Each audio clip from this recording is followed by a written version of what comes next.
What up, friends? We got Mark behind the camera, and it's your boy Robin Black here. Excuse me, but I was just, iced coffee, man, is my thing. Who else is sober October, sober November? Might just do sober November. Things are going so good with being so alert. So podcast, YouTube, thanks for hanging.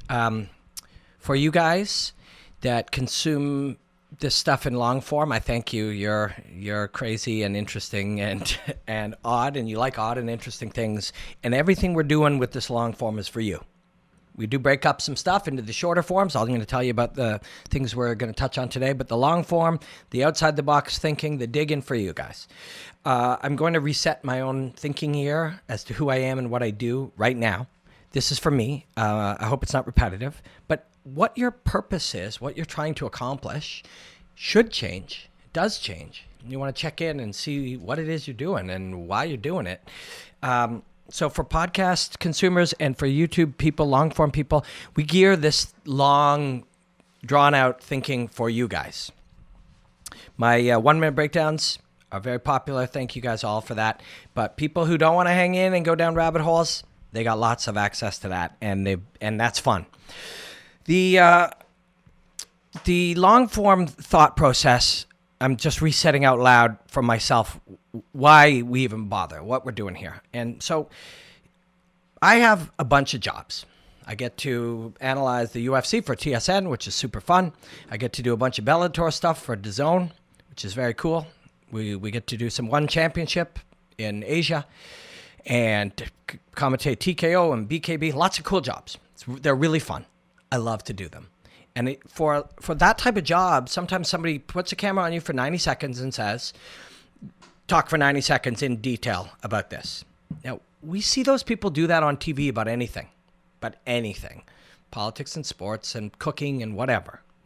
Those people don't just fart out 90 seconds of things. They read and they consume and they theorize and they research and they try out new ideas. That's what they do. All of them. Everybody you watch do that stuff. And I just do that here. Some people, and if you're a subscriber, you're one of them. Some people are interested outside of, say, martial arts or cooking or whatever you subscribe to. Some people are interested in process. How do people work things out? How do people work out ideas? Why is that interesting? Because you can do it with anything. If you learn how to figure out how an underhook leads to a takedown, and take it back, use a little historical context, use the preparation, use the mindset, gather all these pieces of information, you can do that figuring out how to sell records in the market. You can do that figuring out how to, take your kid to hockey in a more efficient way, like whatever. That's so a lot of people like process. That's what this kind of is. I am a martial arts analyst and commentator. That's what I do for a living.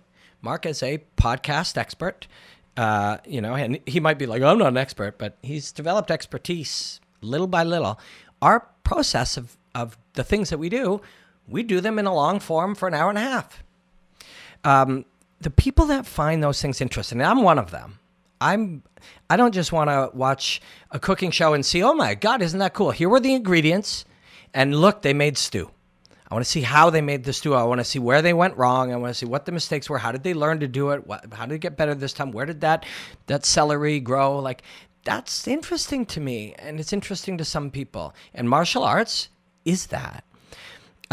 Before we go into the three topics, three main topics. We'll go all over the fucking place. But before we go into that, I'm just kind of, realizing how fun this is, but also, I think if we keep just seeing those minute-and-a-half clips of people, they pop up and they say, Donald Trump did this and I love him or I hate him or whatever they say. Or they say, Chris Weidman is a better striker, but Jacare, this is a grappling world champion. If we just say that, then when people repeat it on Twitter and to their friends and wherever they do it, they just think that everybody just repeats what they heard. Whereas people who are really interested in process go, oh shit, things are complicated. Everything is complicated. And I should try to figure out ways to figure that. Like, I just bought this record. I just went and bought it. Well, where'd it come from? I don't know. I bought it. It came from the store. Well, it didn't really. Somebody had to write it. Somebody had to make it. Somebody had to art it. How did they learn to do that kind of art? What year was it? What film is this? Like, everything is, it didn't just come from the store. It came from the mind of 1,000 people, filmmakers and directors and writers and all of that stuff, all of it. And to me, that's everything. And so that's why, and I'm saying this to people who are watching the long form of Enjoy the Hostilities and listening to it, because the only reason you're someone who watches and listens to those things is because you're interested in all of that too. And that's why I appreciate you so much, because I fucking relate to you. And it is very, very kind of you to take your time and hear. Maybe martial arts is interesting to you. Maybe it's marginally interesting to you. Maybe some of the martial artists or some of these things are. But the how and the why, that's everything. The what, we can just repeat what. We can hear it and repeat it. And if it's said by somebody we like, then we can repeat it and argue with the other guys who heard the opposite. But I can't imagine that's making our lives much better. So here we are. This is what we're doing. And why do I say that off the top? As I said, it's to reset myself. What am I doing here? What am I doing here? I love it here. I love getting together. When Mark shows up and he's here, I'm like, this is going to be awesome. And we're going to get to chat with people. But what's the point? Are we making a television show only we're making it ourselves? No. Are we doing the things that we do when we commentate for these people or interview fighters? No. When we get to go interview Michael Chandler or Eddie Alvarez or Jorge Masvidal or BJ Penn, we're not going to ask any of those old questions. We're going to ask the questions that are going to give us the questions to ask one day in the future. So we're a couple layers in. And not every now and again, a lot, people are like, this should be shorter, you should get more to the point, you know why I can't listen to those people? Because you guys, the guys who actually like this long, relaxed journey into process, you're my people. You're my people. This is for the people who are like me. And I'm like you, and we find this interesting. So I can't go and somebody wants something different. I can't give it to them. This is for you guys. So thank you so much. Because we only record about between every 5 days and every 8 or 9 days, I find myself being even more grateful for you guys who consume this kind of stuff and this type of thinking. It's very, very, it moves me. It's very cool. So the three things we want to talk about through this lens, through this, explorative lens, to figure some things out that we can get down to point forms in the future for my paying jobs and that way. This is the modern way. Go out and dig, and be wrong and be fearless and don't be afraid to explore or try or look stupid. Don't be afraid of those things. So what are the things we're going to look at today through those lenses? Mark will split them up, and they'll be available to people who want them in 7 and 10-minute chunks later. We're going to look at Chris Weidman versus Jacare. We're going to look at that from UFC 230 in New York City. Once we look at that, that'll take us to Daniel Cormier versus Derrick Lewis. We looked at that once a little bit already, maybe twice. We're going to try to explore that in a different human way. And then that's pretty natural to take us over to John Jones and Alexander Gustafsson. So we're going to hit those three things. If you hear me happen to sort of take a deep breath and announce them in a separate type of tone, well, that's for those people who are not along for the long ride like you guys are. All right? So thank you so much, and let's dig in. I appreciate you big time. Actually, before we do that, congratulations to Demetrius Johnson and One Championship, the Fit, and to Eddie Alvarez and One Championship, and to UFC and Ben Askren. The fits are perfect. Ben Askren fits perfectly with the UFC. You can see his natural tendency to want to shit disturb and poke people and create fucking arguments and cause trouble. Well, that's a perfect fit. The consumers are used to that, and they like it, and it's part of it. And the writing around it and the story and the journalism is often about that. So he's going to fit in great there. And he's a master, and he's undefeated. Combed the entire world. If him fighting at 155 pounds is challenging because he's been used to a non-weight cutting environment and being much bigger, but he can do it, and he has fought at and wrestled at that weight before.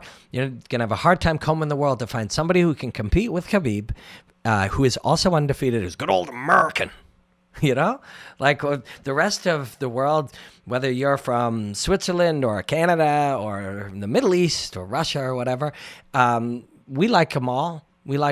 I like Americans and I like British, and that's just part of who it is to be a Canadian. But Americans, like where the root, where that anchor of the UFC is, they want to see an American wrestle that guy, you know? So it's a great fit. And then Demetrious Johnson's the best martial artist in the world.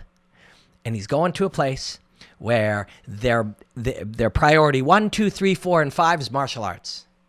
And people talked about how he didn't sell this, or he couldn't get people interested, or he didn't talk whatever, or he didn't come. None of that shit matters to them over there. And it doesn't matter to me either. Never has. And there's other people over here, North America, where it doesn't. But none of that's going to be a story. Demetrious isn't going to have people asking him, they'll be the odd, like, hey, do you think people are going to pay? None of that shit matters. He's the best martial artist in the world, in an organization, beautiful, brilliant organization that concentrates entirely on martial artistry and inspiration and honor and integrity, and those are the pillars of what one championship is. So Demetrious fits in there, as does Eddie Alvarez, one of the most exciting fighters ever. So everybody's happy. All right, let's take a look at fight preview. Chris Weidman versus Jacare. UFC 230. At the time where Mark and I are sitting here, this is coming up this weekend. I don't know when you watch this, but it's a great one. Weidman is a brilliant martial artist. If you listen to the podcast, I was talking about Ben Askren and the American nature of wrestling, because that Midwestern wrestling, there are incredible wrestlers in Iran and in Eastern Europe and all over the world, but Americans, there's a heart of America that loves wrestling. Chris Weidman is a real talented wrestler. Started out with a talented base as growing up wrestling, but he's a fighter. He's a martial artist. He's an athlete. He's a good man. Chris, good man. And this in New York City. Being there, they're going to love Cormier. They're going to love Derrick Lewis. Who doesn't love Derrick Lewis? But they're going to love Chris Weidman. He's going to come out from that region with the USA flag draped over his shoulder. It's going to be amazing. We'll talk a little bit about what makes him special. We'll look a little bit at his history, too. It's not always something I do. But I think there are some interesting things about Chris Weidman if we look historically at what he has done in the past. There's a lot of reasons that's not the primary look often, because the past doesn't always dictate the future. And then, of course, Jacare. Chris Weidman is the Jacare of America, or Jacare is the Chris Weidman of Brazil. He's a very incredibly respected man, anchored in their martial art of Brazilian Jiu-Jitsu, but has become a brilliant martial artist. And these two together, it's short notice. I would tend to think that's not as big of a deal for Jacare, who's a lifetime martial artist. A quick story. I was at I competed in the Pan Am Games. It's now called the Pan Games in Brazilian Jiu-Jitsu in Hermosa Beach. I think maybe around 2007. I actually, incidentally, in my division, blue belt, senior 2 or whatever based on my age and my belt and my weight, I got bronze, which was a good accomplishment at the time. It was one of the last tournaments I did before turning pro as an MMA fighter.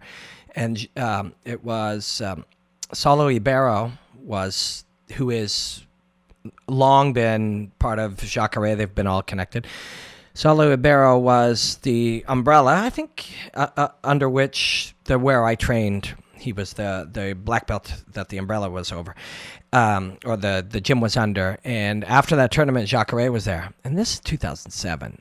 And this is California, but it's a Brazilian-based gym and school and collection of schools. Brilliant. Saulo and Shanji Ribeiro are brilliant. If you're not a jiu-jitsu nerd, quick search and you'll see how brilliant these guys are. And Jacare was there. And in 2007, maybe 80 people in this house. I think it was Solos, but I'm not sure. Big house in California. When Jacare walked in, it was,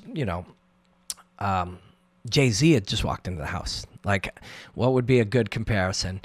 This was a superstar. Like, a superstar had walked in the house. And these are black belts and purple belts and high-level, and the purple belt competitors were often, the up-and-coming monsters. Brown belt guys are the guys who are basically black belts without a black belt. But the young, hungry, they went crazy for this guy. They went bonkers for this guy. And jiu-jitsu is very much a stoner sport.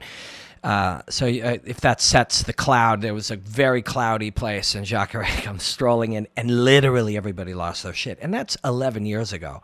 He's still revered in that way in Brazil and to people in the Brazilian jiu-jitsu world. And so it's a really interesting fight.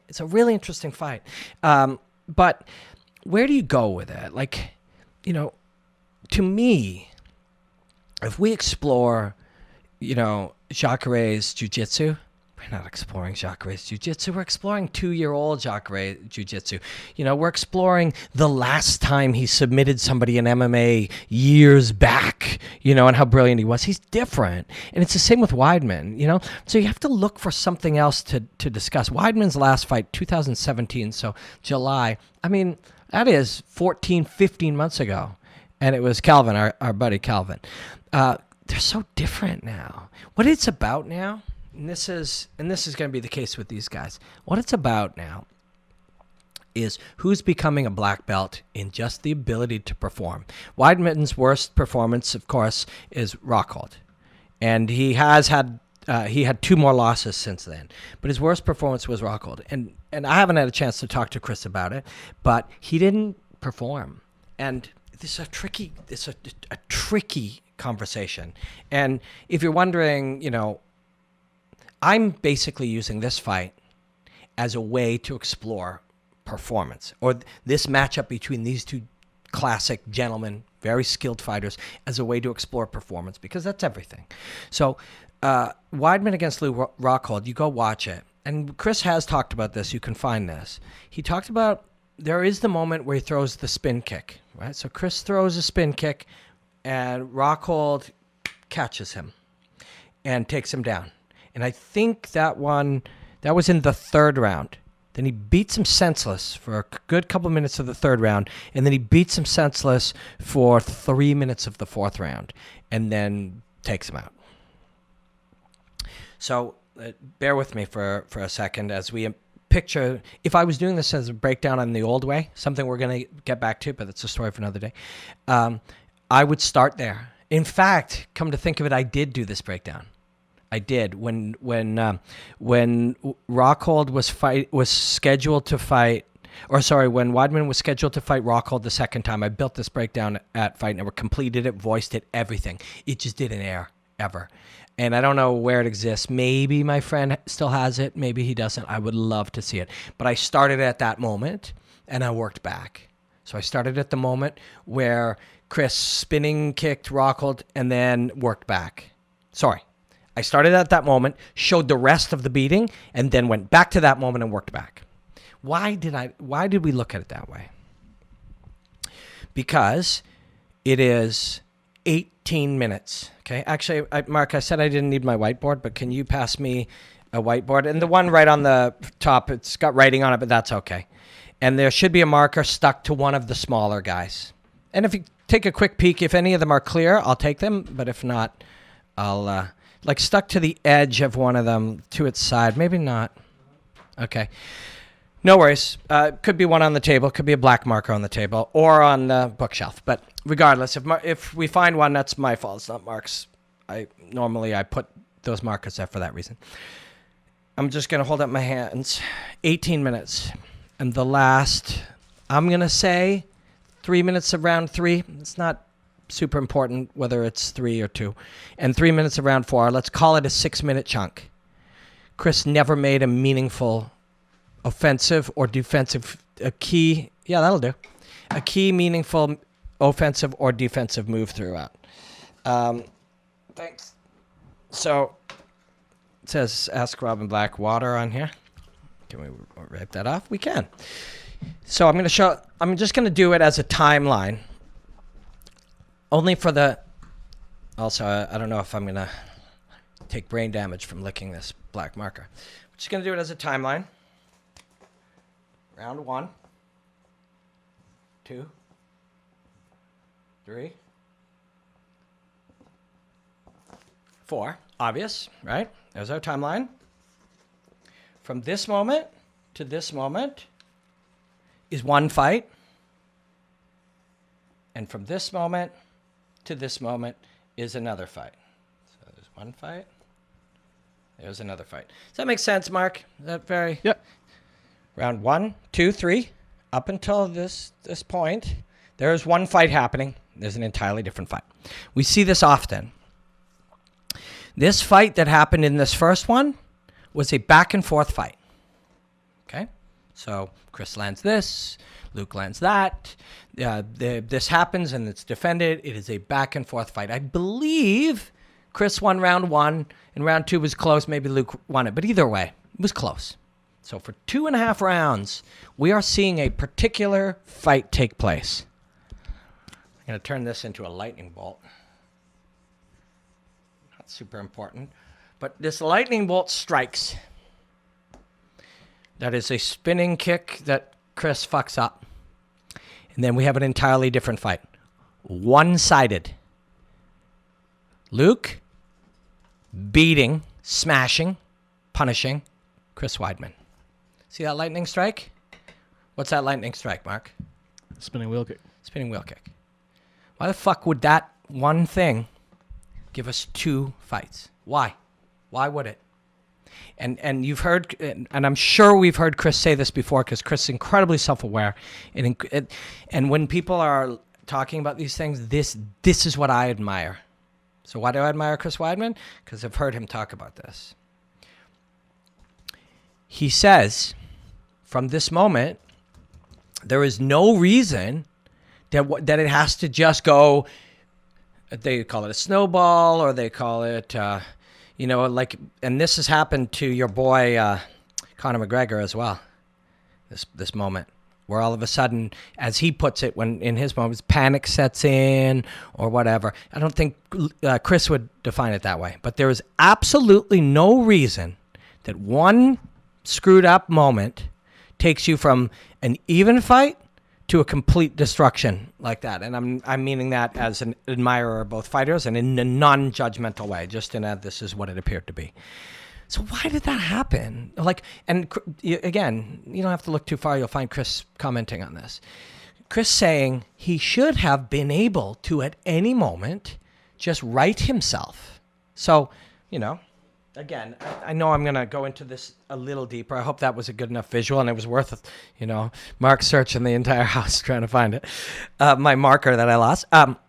There is no reason that it's like this happens, but I blocked it, and then Luke tries to kick me, and I take it. One hurts me, I hurt him. This fight, because in that 2.5 rounds, Chris made a small mistake somewhere or didn't do it perfect, and so did Luke, and they were repaired, right?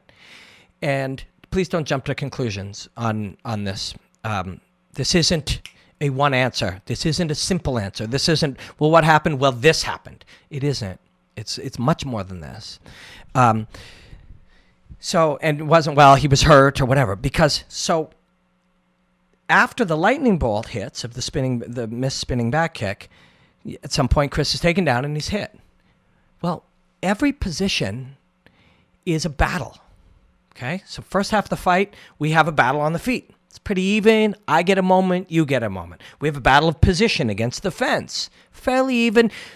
Luke gets ahead with something, and me, Chris, and I'm talking from first person because I'm trying to explain it from what he faced, gets it back, right? He gets, Rockhold gets an underhook or something, gets an advantageous position. Chris gets that back. Right? Because in every position, there is a way to win the position. Every position. If, I've got a grip here, but it's better for the coffee cup to get a grip out there and he can fight it, he's won that position. Every position has this. Every position has this. If we're standing against the fence and he's got an underhook and I don't want it, there may be multiple steps that have to be achieved, but I'll get my head into the right spot. I'll get my leg around the outside. I'll dig back in and I'll get it. Every spot is a spot where you can get it back. And you train something called worst case scenarios. Worst case scenario, somebody's on his neck, on my back, with an arm under here. If I'm calm, this is still just a battle. Of course, it's a battle closer to death or finish, but the battle is still just a battle. I must take two hands on his, get this. Okay, I did that. Now I got to get this down to here, and then I got to do this, and so forth. They're just battles. And at any time I miss a spinning back kick, and I get taken down. And even let's say it's bad, he's on top half guard. I can get back to guard, or I can fight to my feet, or I can lose that position, and he gets mount. Now in mount, I can get back to half guard, or I can sweep him, or I can tie him up and then get back to half guard. There's always a way. Each battle is a winnable battle. Every single step, and sometimes we get blown out of the water and we're like, well, I couldn't win those battles. But that's not the case here, because this proved it. All of this proved that I'll win some battles and you'll win some battles. But after the lightning bolt hit, I lost every single one. Every last one. He's hitting me, and I'm trying to survive. And then, all I got to do, it's as simple as getting back a half guard or locking up his arms or slowing the thing down. They're all battles. But then it went from a seesaw back and forth battle through 2.5 rounds to a complete, I can't win a single battle. I know it took a long time to get there, but I wanted to illustrate it in a meaningful way. Now, the reason I said don't jump to conclusions is if you're a conclusion jumper and you're more satisfied by finding the quickest, easiest answer, regardless if it's true, you'll say, yeah, that's because he was hurt and that was it. But I'll tell you, and I know that we're not talking in detail about who's a better striker or grappler or whatever, and that's just not what I do. Not here. So please stay with me if you're interested. If you're not, totally understand if you bail on this. Sometimes people will say, well, it's because he got hurt, and from there it was a foregone conclusion. Foregone conclusion's a valuable term. We're going to circle back to that. I'll tell you why that's not good, ever. And this is going to tie into your boy Conor McGregor here as well. And I keep saying your boy. I'm not trying to be condescending. I'm a big fan of McGregor as well. I'm also a huge fan of Khabib, and I can live in a world where I'm both of those things. I'm okay with it. I'm all right with it. Not everybody is. But McGregor and Renan Barão are two good examples of this. Renan Barão is one that is already been something. We showed what happened. McGregor is one where the answer is unknown. But once this happens, if you say, and Chris didn't, Chris went back and he said, I should have been able to win some of those battles to change the momentum. It didn't need to be a foregone conclusion where I missed a spinning kick and then it was a beating until I was done. That's not. Why did that happen? Chris had a mental letdown. Why is that valuable to know and to admit? Because Chris can fix it. And it may have taken him a while, or things changed with Gegard and Romero, whatever. And in Gegard, he had a couple of those too. I saw him that night, and Chris and I are friends, and I'm friends with his team. I really love all those guys. Mark Henry, who's part of his team, has become a very close friend. I was with them all after, and they were all sitting there that night saying, oh, this happened, and then that, and then this was unfair. I don't think they say that now. Because when you say, I had a mental letdown, you know why that's a relief? You know why that's valuable? Because you can go, oh, that was something I did. That's something I can repair. That's something in my control. Cool. Let's go deal with it. Let's go face it. Let's go repair it. Let's go try to improve it. If you say, that was unfair. I got hit. I was hurt. Something fucked up. And then, next time that won't happen. Next time it will happen. And why did I mention Renan Barão? Again, please don't think I'm knocking them. These are just examples that we have available to us. And they change. Renan Barão's changed many times over, and he will again. And he's faced other challenges, and he'll beat those two. But Renan Barão, in round 1 against TJ Dillashaw, gets dropped with a crazy right hand. Hard, brutal right hand, dropped. Complete sag, gets back up, fights for 4 more rounds, and gets blown out of the water for those 4 rounds. People that I know, in the months after that, as he prepared to rematch, there were people that I know, and they were not being dirty or giving me inside information or shit talking. They just were around that camp, and they said that they all were operating under the impression that that Barao got dropped bad, and that he was hurt and he wasn't in that fight. Next time it'll be different. And next time it was different. It was worse. Because they didn't go back and say, wait a second. No, it wasn't a fluke. It wasn't one shot. I wasn't concussed. Maybe you were concussed, but that's not the answer. The answer is, how do I improve? What can I control? What can I do better? How can I see it better? How can I perform better? And Chris took that from that fight. There's no reason that any fight ever has to look this way. Even lightning bolt hits, I can't do anything right for the rest of the fight. And Chris admitted it, and has explored it now, and I'm sure grown a great deal. And that was the case with Gastelum going in too. If Chris, and yes, Kelvin's smaller and all these things, but if Chris wasn't on 100%, people were like, well, Weidman's going to beat Gastelum. Yeah, unless Chris wasn't on. Unless he wasn't switched on and highly focused and tuned in to what it was, then Calvin could beat him. Calvin could beat him. But Chris was, and he beat him. And that's who Chris Weidman has to be in this one. It is why did we go into Jacare? And I'm not trying to focus only on one guy. Sometimes my Brazilian friends are like, why do you ignore Brazilian guys? And then sometimes, Irish people are like, why didn't you talk enough about this Irish? Like, it's just it's just the way the conversation shaped. Jacare, when Calvin beat Jacare, and when Whitaker beat Jacare, big thing was mental.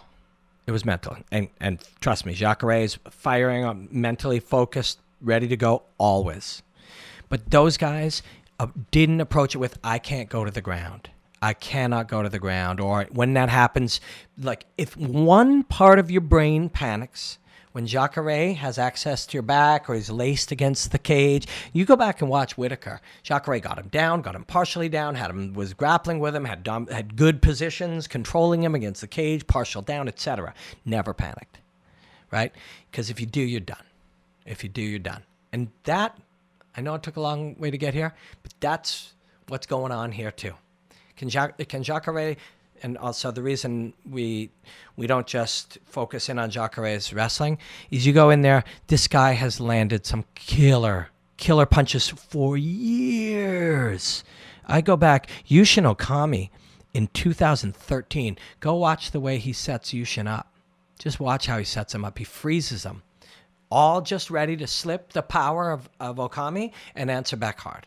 And he makes sure Okami knows it, so Okami hesitates because Okami's ready to throw his power. Jacare is like going, throw it. He hesitated him so long that Jacare just fired it himself. I've got a breakdown on it from 2013. What is it, 2018? Yeah, so I've been doing these breakdowns for a long time, and I love them. I'll be doing them for as long as I live. You go back and look at that. And since then, I mean, the guy's landing shots on Gegard Mousasi. He knocked out Vitor Belfort. Yeah, of course we have to look back and say this is where he started. But when you're knocking out Vitor Belfort and you're landing shots, big, important, complex, smart, strategically set up shots in 2013, you can't be looking at that. So what do we end up with? We end up with level of performance is everything today.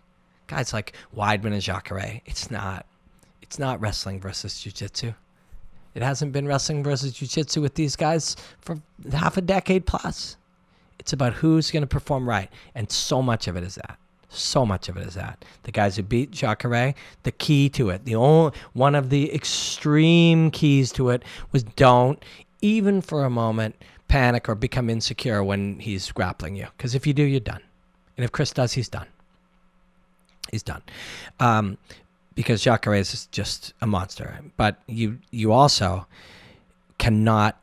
Oh, I know when I said what happened with Barao, and he said, no, it wasn't, and it was worse. The reason I mentioned Connor in that is when you look at what McGregor said about his analysis of his fight with Khabib, a lot of it was correct and fair. Yeah, round 1 was pretty good. The part that is not, and the part that he needs to be very careful with, but that's, understand still, before I say, understand that there are many reasons McGregor would write these. A big part of it is because that's who he is, and he's looking for his own weaknesses and flaws. But another part is get fights, make money, get people talking, get you debating. So we cannot trust that what he's putting out is his real feelings. Very important. We start acting like that's his real feelings, we start acting fucking crazy, which is maybe what he wants, right? So, but if his actual feelings was he was blessed with was that Khabib was just blessed with this big punch that changed the fight, well, if that happens to be true, then no problem. But it's not true. Khabib punched that guy in the fucking face and dropped him. Wasn't blessed with that. Wasn't some luck. Wasn't some fluke. Khabib trained hard to focus, to close distance, to not give away his right hand, to land it on a guy, to use, and you can say, yes, he was distracted by the threat of the wrestling, but that's who I am. I beat 20, and I'm not Khabib. I'm just putting it first person for the purpose of this. If I'm Khabib, I beat 26 guys. I beat them all a particular way that's in your mind. I earned that. It's not some mistake. The reason a guy would be concerned with my wrestling is because of what I fucking did. I earned that. So if McGregor looks at that right hand of Khabib, says, if that didn't happen, I wouldn't have fight. Well, that's a dangerous thing, as Renan Barão can tell you. And that's that long, convoluted path was something I wanted to get to when we look at Weidman's mistake and how it didn't need to lead to that. And Weidman didn't say, I made a mistake, next time it'll be different. He said, I made a mistake, but I will be capable. I need to be capable of getting these mistakes back. And you do. You do. Unless you don't. And that a very next comparison for Weidman is Yoel Romero flying knee, taking him out. You don't get that one back. So some mistakes, and we'll all make mistakes. Every fucking one of us. John Jones makes mistakes. Demetrius Johnson makes mistakes. Everybody makes mistakes. You're going to make them, and sometimes you don't get them back. You got kneed in the face, and it caved you in, you don't get them back. So even the thing with Musasi, because that was the Big Dan's call. Yeah. The illegal knee. You can't get that back. You don't get that back. Done. Yeah, but Chris, that was a performance issue for Chris too, and he admitted that. But you're right. You don't get those back. Yeah. But you should have got that one back. And those are the ones you need to get back. The difference between losing 5 fights out of 30 and 2 fights out of 30 is this very conversation. Because you're going to lose some. Sometimes guy's going to get you in the head with something, and you didn't even do anything wrong. He just did a lot of things right, and that's how it is. Of course, you'll still look for your weaknesses. How could I have been defensively more sound in that moment? You have to. This is life, not just fighting. It's life, and I'm not saying that because I'm trying to push people. I'm not a fucking motivational speaker. This is how I look at things. This is how I look at martial arts. I look at it and go, what can I learn? My life's imperfect. Well, our lives will always be imperfect. But what can we learn from the things that we study, the art, the music, the fighting, the whatever? What can we learn? And in this case, you're going to make some mistakes and you're going to have some setbacks and some failures. But if there's ones you can prevent, Chris could have prevented that one. And if and when it happens again, he will have learned from it.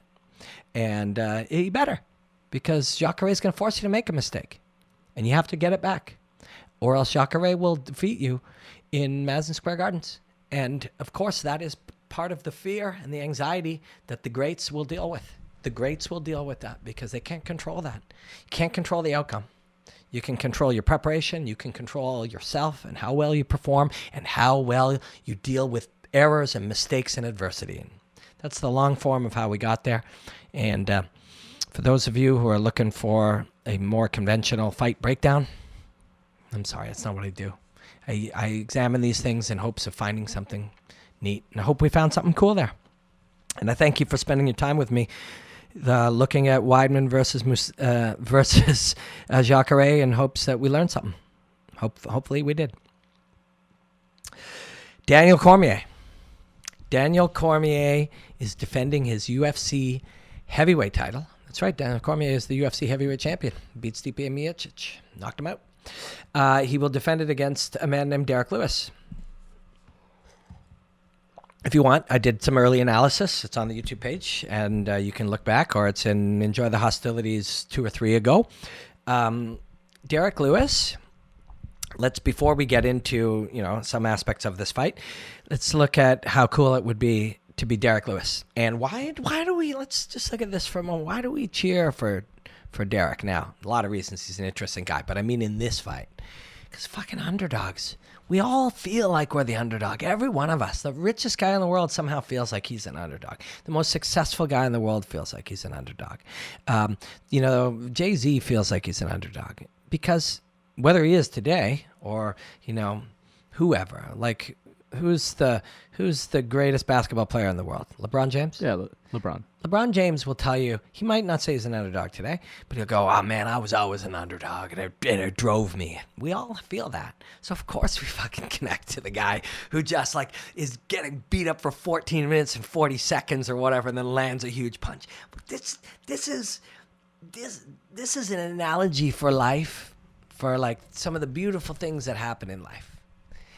You know what I like most about this setup from that perspective is that wasn't the fight that made him the millionaire. That wasn't the punch that made him the millionaire. Wasn't the punch that made him the champion. It was the one that gave him the chance to do it. Mm-hmm. That's fucking cool. That's cool. Because do we want just one thing where we can like find the best in ourselves to win it all, to get everything, to like get... Yeah, some of us do, but wouldn't we just settle to have your one great moment to get the chance? That's why it's so awesome. He landed that big punch and it gave him the chance. The crazy part is because of the nature of fighting and the nature of competition and the nature of all of these kinds of things is, in many ways, like the only way he can win is to kind of do it again. Doesn't mean he has to like survive and do it right at the last minute, but he's got to kind of find that one big one. Like you pretty much do. I mean, Derrick Lewis, you go back, I don't have the numbers. I can pull them up, but the numbers don't matter. You can, anything to me, when we used to do the job 2012 and stuff, we would go up to sit at the desk and we were going to talk about Derrick Lewis versus Daniel Cormier. And back in the day, and this is still done in all kinds of things where people talk about news and sports and art and stuff, you just go and fill your head with numbers that you could pull out. So when Ramdeen said something, I'd be like, oh, Lewis has 11 KOs, but 8 of them are on the ground. Now I don't have that exact number because this is not that. This is work out the aspects of it. But, if we do go ahead, what I can tell you about Derrick Lewis is he has a ton of knockouts. But if you go and look, most of them, he's on the top position on the ground.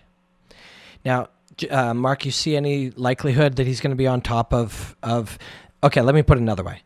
Derrick Lewis could be on top of Daniel Cormier. If he is, how's that most likely to happen? By knocking him down. Right? Like, I got a tear in my eye thinking of that because it's sort of beautiful and it's sort of cool. Like, but he still needs to do the thing that he does. So it's like, how could Derrick Lewis win this fight? One huge punch fucking does it. Or he's on top smashing him. How would that happen? One huge punch and he does it, right? But he's done this. But yeah, so, 18 knockouts. Even this last one, he's still on the ground. Mm-hmm. Like, we're remembering in our brain, we're remembering the clock ticking, the Volkov coming forward, boom, but it still ended up there. So he's either going to knock Dan out with a big clobber, or he's going to hit him with a big clobber, and he's going to fall down, and then he's going to beat him up. Now, having said that, that's not 100% ever. No amount is. Fucking other people have inside tripped great wrestlers and it just happened, or body locked a guy, weigh him by 40 pounds. Of course, there's other slim possibilities. And those could happen. And people are like, holy shit, he got a takedown against Cormier and then he beat him up. That is possible. Don't ever say something's impossible. Not like this. Not in these settings. Not with your vision can be compromised in a moment. Like your equilibrium can go with a weird shot to the ear. Like all these things are super possible. But super as in slim. Super slightly possible. Very possible in a small way. But they're possible. But most likely, he's got to do exactly what he did to get him here. And if he did that, wouldn't that be just the craziest thing going? Like the craziest, most amazing, exciting, cool moments. These are some of the reasons we watch sport and art and performance and fucking hip-hop battles and whatever you watch. But these weird, crazy, amazing, once-in-a-lifetime things. Of course. But what's so weirdly unfair? And again, do we need to dig in? Are there things about Derrick Lewis outside of using the word brawler and power and one punch? Yeah, there are. And maybe we'll touch on some of them. And maybe you'll find some of them interesting. And little subtleties, that matter in this thing. But I'm interested in like how we in a fight like this, how and why we consume it. So I'm not as interested as I normally am in these two, although of course we're interested in that. I'm interested in the us, the why. Why are we interested? Why do we like it? And I kind of feel bad for Dan Cormier. It's like, it's a strange thing. I don't feel bad for him. He's going to make $1 million to fight a guy who's ranked number 14 or whatever. I don't know where he's ranked. It depends where Volkov was. It also depends how excited like the people who vote on that were. So rankings are what they are. But this is, you call Dan Cormier with an injured hand 5 weeks out, although heavyweight's different, from a fight and say, you want to fight this guy, 19 names out of 20. It's like, are you kidding? I'm not ready to fight. But then you're like, oh, shit, somebody that on paper I'm better than at literally everything? Yeah, okay. Yeah, I'll do that. So definitely don't pity Cormier from that point of view. He's getting $1 million for what is on paper. I'm stressing that heavily. And again, I'm stressing heavily the easiest fight going because that he could possibly get. Do you think that's true, Mark? Yeah, mainly because it's a really good stylistic matchup for DC. DC is a pressure fighter, and Derrick Lewis doesn't have the greatest cardio tank. So 2 plus all 2, of these things. I mean, if we do break it off into categories, wrestling. Well, I mean, I'm Daniel Cormier. Look what I did. This guy just kind of wrestles like he's big and strong. Kickboxing. Man, I landed punches on like Josh Barnett overhand punches like in, however a decade ago. Knocked out Stipe to get the championship. Exactly. So, I mean, we're going to compare that. Fitness. This guy, he doesn't seem, although he has knocked guys out in the 4th round. So don't forget that. But does he look like he's exhausted like a couple minutes into fights? Yeah. Yeah, but even like DC's gone to war with Gustafsson, 5 hard rounds. Exactly. So we start comparing those things. We got that. Then we start comparing subtleties, high level of training, years of training, coaching. Quote unquote fight IQ. Yeah, all these things. We start comparing all of it. And I'm Dan and I'm like, and this is not how I do these things often. And not because it's not always correct. And it's not always, but it's because all plateaus are created by building formulas, and when we start to operate outside the formula, sometimes we break the plateau. But if I jot it all down into a list, and I'm Dan Cormier, or as some people put it, they say all the check marks are on this side. Again, I don't see it. I don't want to see it that way. Although some of that is definitely true, but I avoid fixating on that because it allows me to see in different ways. If you fixate on something, you're disallowing yourself to see other ways. But if we do, we've got 2 categories, and Dan's got like yes, yeah, yep, yeah, okay, I'll take that fight. That's not being critical of anybody. That's not my opinion, and I'm not saying that I know what Dan's thinking, but on some level, that would be some pretty standard thinking that a high-level fighter would take. It's like, wait, Dan, and you don't want this happening around you, but some people might say to him, dude, this would be the easiest fight you've had in years. If we look at who he has fought, and again, this is what people will say. I am not saying this is my feeling because I don't necessarily subscribe to this approach, but you look at it on paper.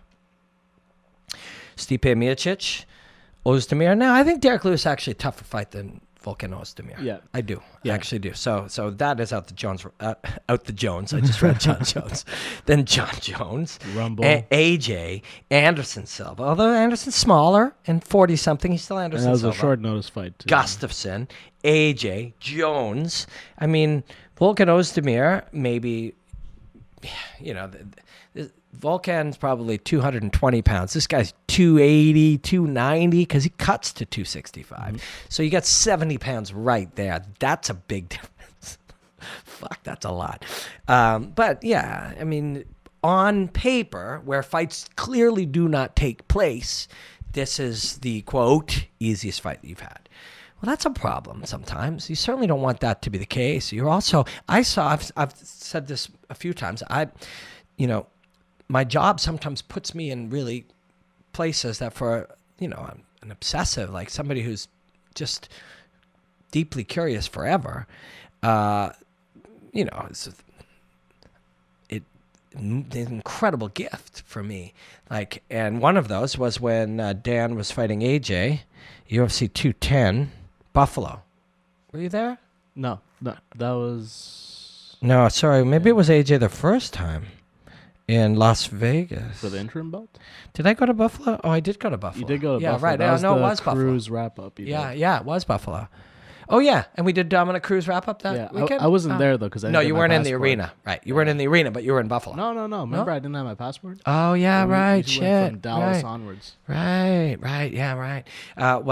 So backstage, and I saw DC. And again, for me, and I was in my spot. I wasn't like wandering off from where I'm assigned. They just happened to assign me to a backstage area for my backstage post-fight interviews and stuff and working with my friend Aaron.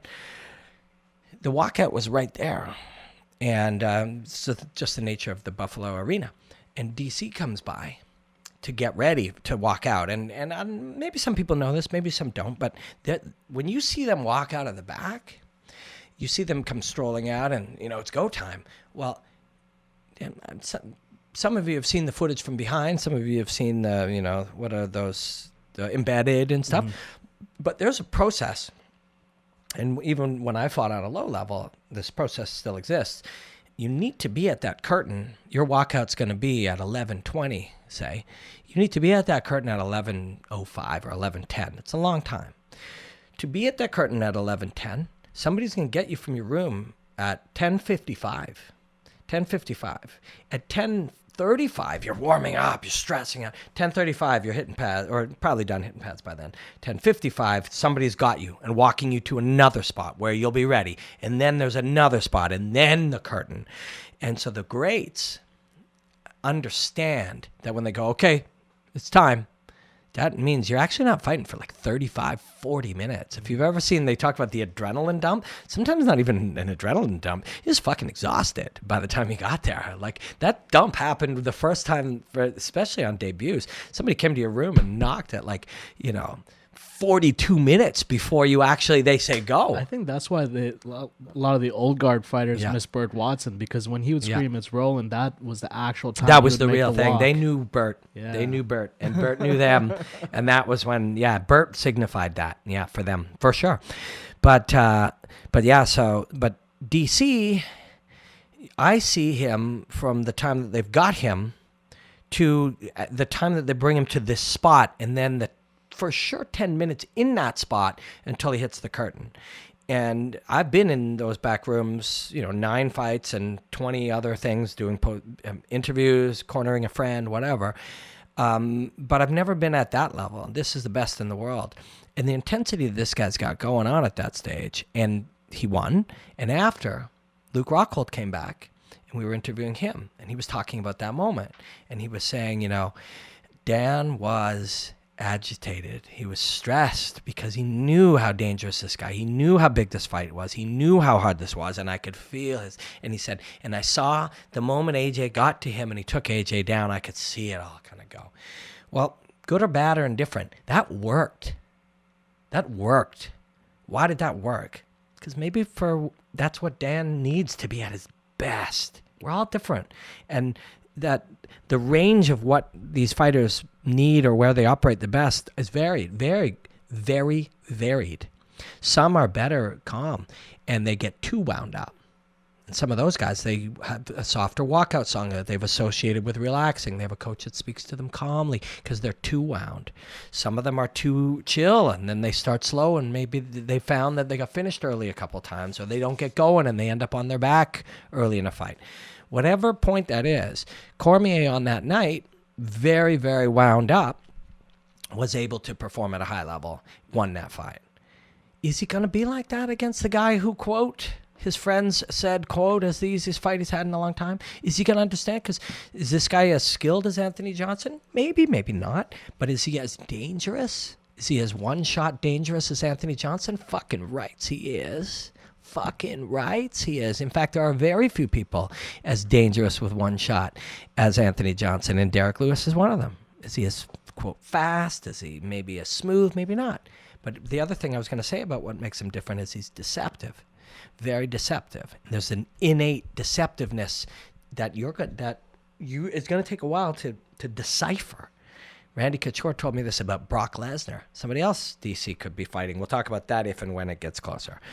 Randy said, proportionally, the range that you are, because of the shape that you are, my eye detects it. I've been training with a bunch of people that are big and whatever. And so a guy with shoulders this big, but Brock is proportionally so exaggerated that his range, his reach is actually much longer than you expect.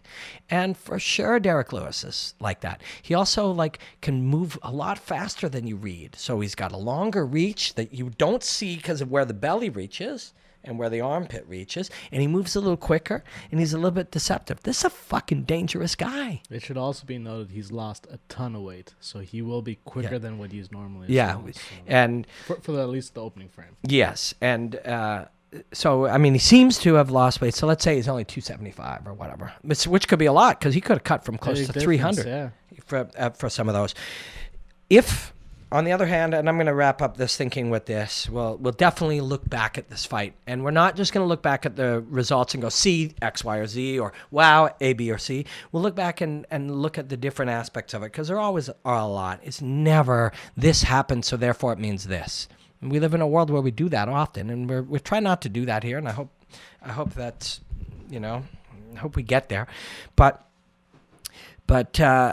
he's dangerous. He's dangerous and he's deceptive.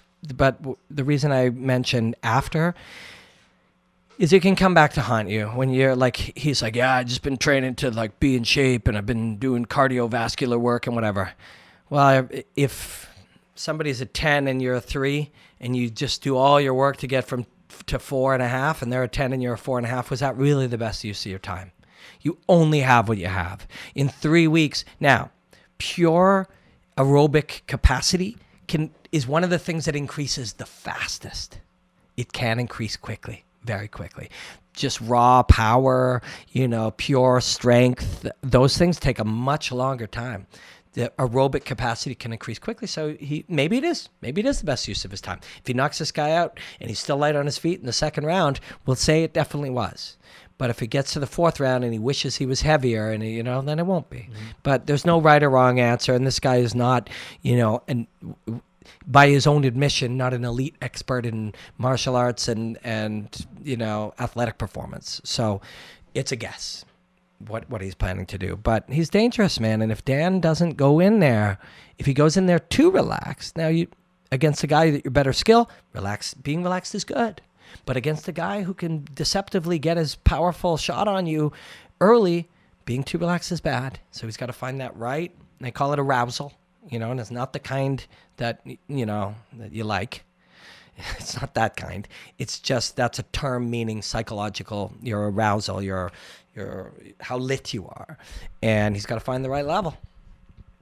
But it's a super interesting fight, and I'm very excited that I'm going to be there. I'm very excited to see it. And I'm excited for both these guys. Dan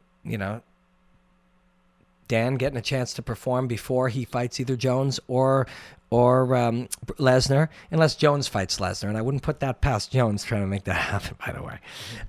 This is good for Dan and for Derrick Lewis. How could we all not cheer for Derrick Lewis? So enjoy the hostilities on that one. Very quickly, Mark, how are we doing for time today? We got 10 minutes? Yep. Yeah, we got 10, 15 minutes. So we're going to look far ahead, at John Jones and Alexander Gustafsson. Rematch. Many things to look at with Jones-Gustafsson. Many, many things to look at, including rematch. Rematches are unique experiences, unique moments. They are connected to the last ones, but they're independent of them as well. The last one, how many times do we see, one guy knock another guy out in 2 minutes and the next one be 25 minutes, or, a 25-minute crazy close fight and somebody chokes them out. You know what I mean? We see this a lot. We see the same thing happen again. We see completely different things happen. They're independent, individual moments in time. Also, when TJ was fighting Cody Garbrandt, not even the second time, the first time, because of how much they had trained together, there were things that happened in rematches that were already happening in their first fight. And I asked TJ, or I mentioned to TJ that Cody had told me I was there for, I think I might have been there for both, but I was definitely there for their first fight. That Cody said, I know what this guy does, and I'm gonna walk him into things and catch him. And I said, does the fact that he thinks he knows what you do, have you and Dwayne built some things to take advantage of that? And he smiled. It's like, oh yeah, Robin, man, of course we have. That is exactly what we've done. And basically, what I'm saying is, sometimes I will learn something about you, which will allow me to defeat you or to have better moments against you. And sometimes I will learn something about you that I believe I will make a plan based on that thing that I know about you, but you will anticipate that I will make that move or change or build that strategy or that footwork or that combination to trap you, and you will anticipate that, and you will fake the thing to draw that thing to counter that thing. And if you right now think that what I'm saying is an exaggeration, it is an under-exaggeration by a long shot. A deep under-exaggeration. This is what is happening. This is what these guys do. If you are listening to the podcast or the long form, if you're not, this peek at John Jones versus Gustafsson is part of a long form podcast and YouTube piece called "Enjoy the Hostilities." And I mentioned earlier Mark Henry. I did a breakdown on Frankie Edgar versus Chad Mendes. And John Ramdeen and I were at that show, and it was the tough finale. Yeah, the tough finale. Fight started about 40 minutes later than we were anticipating, and we were there, and we had front row tickets, front row center for Rogan's show. And Mendes and Frankie come out, they throw a few shots, they move around a little bit, and Frankie sets up Chad to land this hard overhand right, and then this left hook that jars him and puts him down. And then we jumped up, and we were like, wow, that was crazy, and then we jumped in a cab, and we made it to Rogan's show, second joke in, which was killer. But I did a breakdown of that, of how Frankie drew out the right hand, and Chad's right hand is coming at him. And as he slipped his head off the line and walked Chad into his right hand. And I put that one out. It's since been removed. Any of the stuff using UFC footage ended up having to be removed. That's another story. They have a policy that doesn't allow people to use their video in that way. But Mark Henry sent me a text after and was talking to me about how much work it is, how much work it was specifically to see how Chad, and I'm not giving anything away. This is, I think he's talked about it since. And plus this is years ago. So there's deeper layers in this. But Mark Henry sent me a text to say that you analyze how wide Chad walks you into his right hand. And then the goal would be then to, you can either be inside of it and avoid it, or you can choose to go even wider, right? So he's walking. If I slip my head to this side, normally I would slip the right hand and it would be here, and Mendes would throw the right hand here and catch me. They identified that because they're brilliant and they did hard work and, they enjoyed the challenge. And so instead of, if we slip out here, we walk into it, sometimes people will then choose to slip inside and land something else. They trained Frankie to, where the normal right hand goes here, Chad's right hand goes here, to train Frankie to slip all the way wide outside the right hand, and then walk him in with a wide shot, right? So Chad goes wide. They go, instead of going inside and avoiding it, they go even wider, both with their own head and with the corresponding hand to land it. It's not the most complex idea in the world, but it's risky. You know how you minimize that risk? You just fucking train the shit out of it. You train, prepare until it becomes normal. And he's like, do you know how hard it is to take these athletes that are this good and at something and make them do it? You have to do it thousands, tens of thousands of times. But they did it, and it worked. They figured out where he went, and they did something unpredictable. He's wide, go even wider. And they trained him hard until that's what he did. And he did it on the night. And that's what Jones and Gustafsson at their best will be doing. And I'll tell you, that's what Greg Jackson does. So, but he's also not going to do it to a point that you live and die by it. Because what if they do the same? And if you think this sounds crazy, detailed, complex, go talk. And some of you enjoy multiple arts and sports and stuff. But if you don't, go talk to some of your friends who are as deep into football as you are into martial arts. They'll tell you that everybody's arms racing each other and taking information that they learned about the other to change something, and the other is trying to anticipate the change that they made based on what they believe about us. And this is what happens. This is what Greg Jackson's doing right now.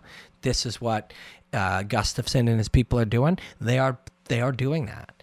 And as a result, and sometimes if both arms races move just as far, then you go right back to guts and heart and skill and ability to dish it out and take it and all those things that we saw in the first fight. But other times that shit ends in a second. It just ends like when Frankie caught Chad. Chad didn't make any mistakes. Frankie and Mark Henry created a scenario under which Chad doing the correct thing was now in a new environment and in a new context was a mistake. And so that is the early thing to look for and think about. And why does that matter? Well, it matters for a lot of reasons. It matters because it's interesting. It matters because, as is the case with most things about the way I want to study martial arts for my happiness, is it teaches us what we can do in other things in your life. But it also matters because this is how we break the plateaus of saying, well, in their last fight, let's look at some footage. And I know we want to look at that footage. And me and Mark are going to put together a scenario under which we can do that. And I know that people do that. And I know that is interesting and fun. But truthfully, you must assume that if some guy who talks about fighting is looking at something that Jones did, quote, wrong, or Gustafsson did, quote, wrong, that you don't think those guys did it. So you can't expect to see it. So when we contextualize that now, I'm not saying it's because, we can't show you the footage from that last fight and use it. Of course we can, and of course we will. But that is not the be-all, end-all, because if it was, then why on earth can we recognize those things that we think could be fixed, but they can't? They've been looking at the fight. Greg Jackson's probably looked at that fight 100 times. Probably looked at that fight a fucking 100 times. And he's probably made adjustments and readjustments to those adjustments based on what he thinks that they've learned. And if that sounds complicated, it is, but it's also awesome. We don't have to understand everything. We don't have to guess everything they made. We just have to know that's what they're doing. Because if we know that's what they're doing, now, instead of saying, well, who's going to win? We go, okay, well, this is what they're doing. What's it going to look like? Was there some advantage deep inside that didn't exist? And if he thinks there is, will we have repaired it? Or are we going to hurt him for that? Oh my God. And it starts to the possibilities start to open up. And once the possibilities start to open up, your imagination goes, and that's when you start learning and theorizing and thinking, trial, error. You see all possibilities, and that's what's so beautiful about it, because, you try to anticipate your life. It's impossible.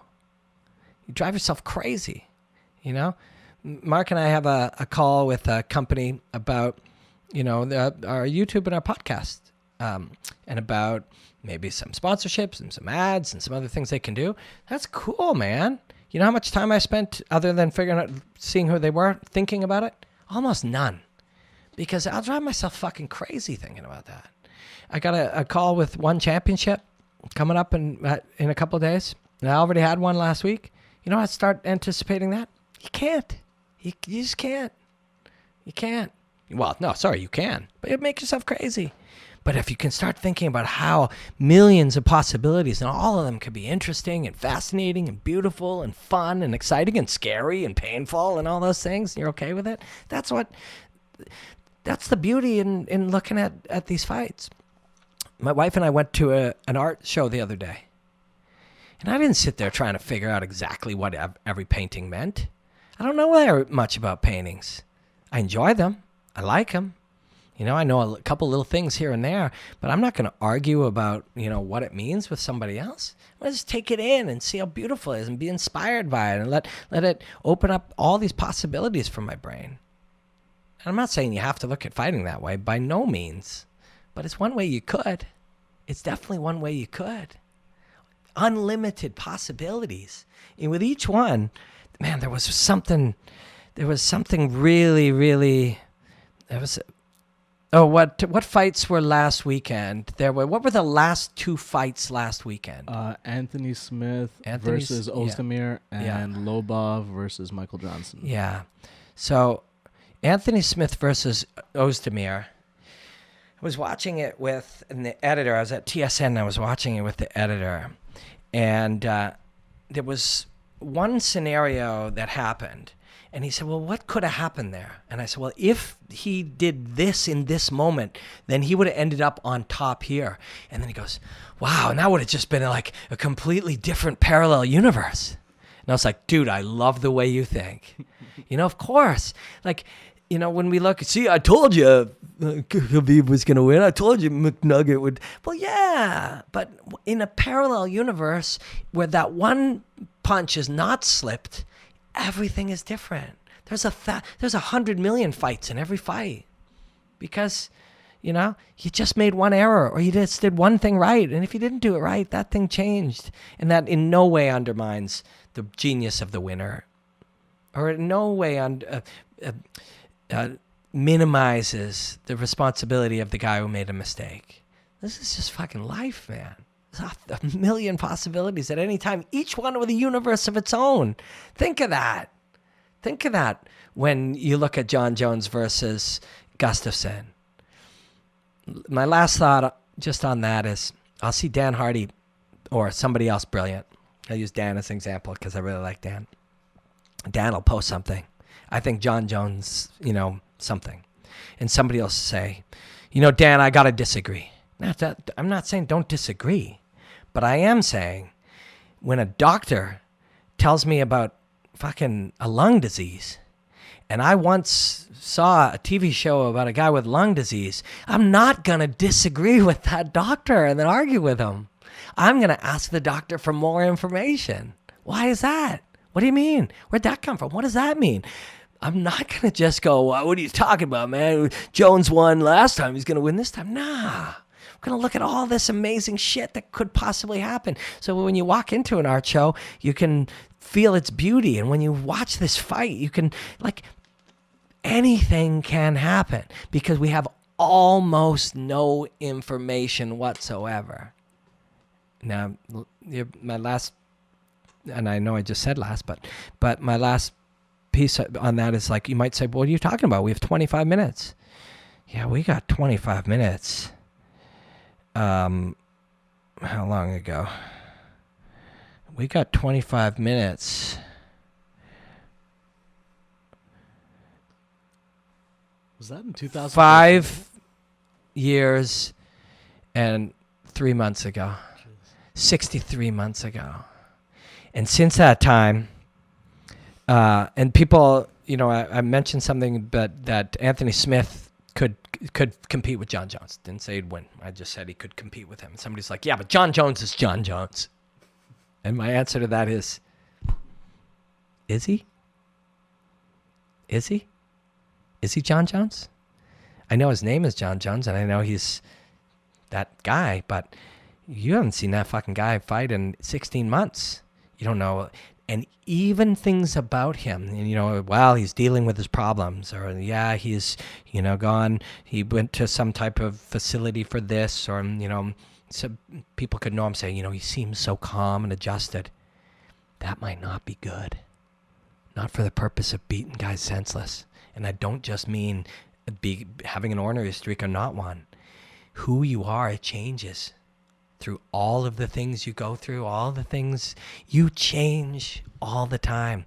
And if Jones changes too much, even in seemingly good ways, he may not be John Jones. And that's conversation for when we come back.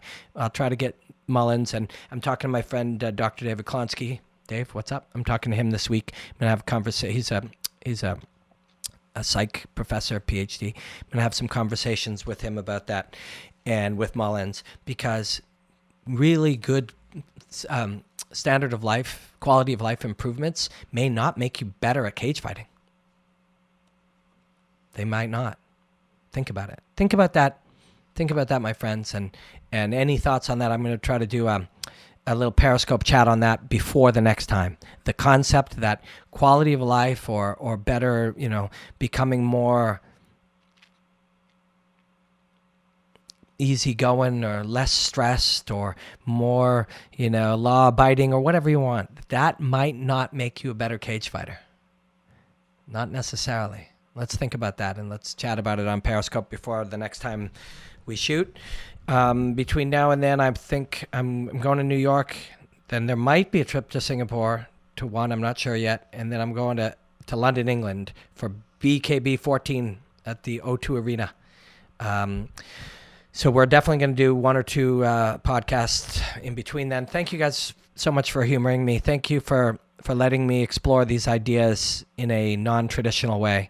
As I said at the beginning, this is for you guys who like that. For the people who don't, I'm sorry, I'm not going to sell out my people to change something that a small group of people love. This is for that small group of people. Thank you guys so much, and we'll be back in a week. And thank you for sharing my 1 minute breakdowns, especially on Instagram. That shit's growing insanely fast. It is at Robin Black MMA on Instagram, at Robin Black MMA on Twitter, and robinblackmma.com. Is that us, Mark? Yep. And shop robinblack.com. I'm going to try to make up a very limited amount of Bink shirts, and we'll try to get those up on there. But for now, you can buy some T-shirts there if you're so inclined. Thank you for hanging. If you're here at the end, leave me a little note and say what's up, because if you've spent this whole time, then you're my peoples. Love ya. Blackout.